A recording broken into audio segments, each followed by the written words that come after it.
Meghan slashed by Piers for lecturing economic parity for women while ruthlessly exploiting Harry.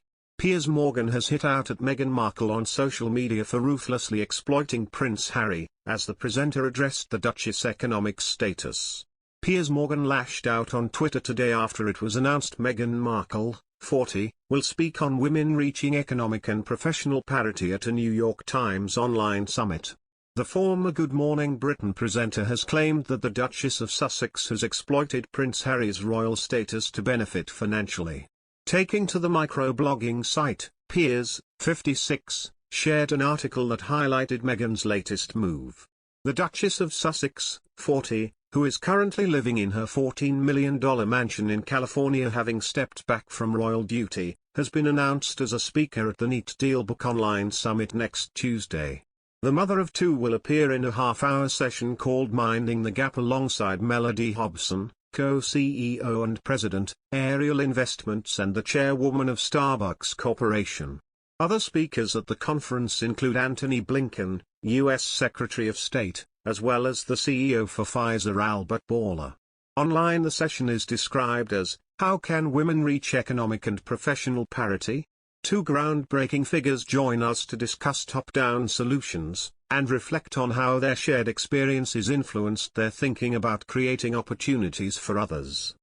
In view of his 7.9 million followers, Piers fumed, "Nothing better promotes women reaching economic and professional parity than giving up work, marrying a rich British prince, and ruthlessly exploiting his royal status, whilst trashing the institution that grants it, to make hundreds of millions of dollars."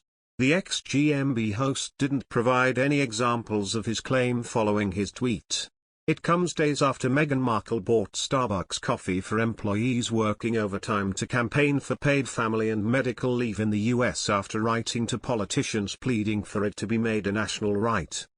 At the time she was accused of using her British royal title to meddle at the top of US politics and adopting the ruthless streak and tactics of an aspiring politician to lobby two senior Washington figures on Joe Biden's proposed parental and sick leave legislation. Days ago, the Duchess gifted workers at PL Plus US, a group running a national campaign to win paid family and medical leave by 2022, a $25 Starbucks voucher through her non-profit Archie. The gesture had a mixed reaction online, with some saying small kindnesses can make a huge difference, while others called the donation pitiful and suggested the act could be a publicity stunt. However, it's reported that Meghan entered the marriage to Prince Harry financially independent, with an estimated net worth of around $5 million. The duo has signed a Netflix deal to produce projects including children's shows, documentaries and feature films. The Duke and Duchess of Sussex also signed a 3-year deal with Spotify. In March, the couple sat down with Oprah Winfrey and addressed their decision to step down from the royal family. They have since carved out a new life together in Montecito, California, with their two children Archie and Lilibet. Meanwhile, Meghan is set to join the panel for Minding the Gap alongside speakers that include Antony Blinken, U.S. Secretary of State, as well as the CEO for Pfizer Albert Bourla. The lineup also sees a host of other stars speaking including Matthew McConaughey and Dax Shepard, with whom Prince Harry gave an explosive interview with for his Armchair Expert podcast. Earlier this month, Meghan penned an impassioned plea to senior Congress members on proposed parental and sick leave legislation. She wrote, "I'm not an elected official, and I'm not a politician. I am, like many, an engaged citizen and a parent.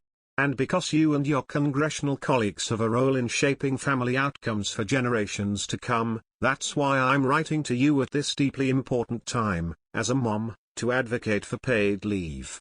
Meghan added the COVID pandemic has exposed long-existing fault lines in our communities and says millions of women have been forced to drop out of the workforce to look after their children as a result of child care providers being closed.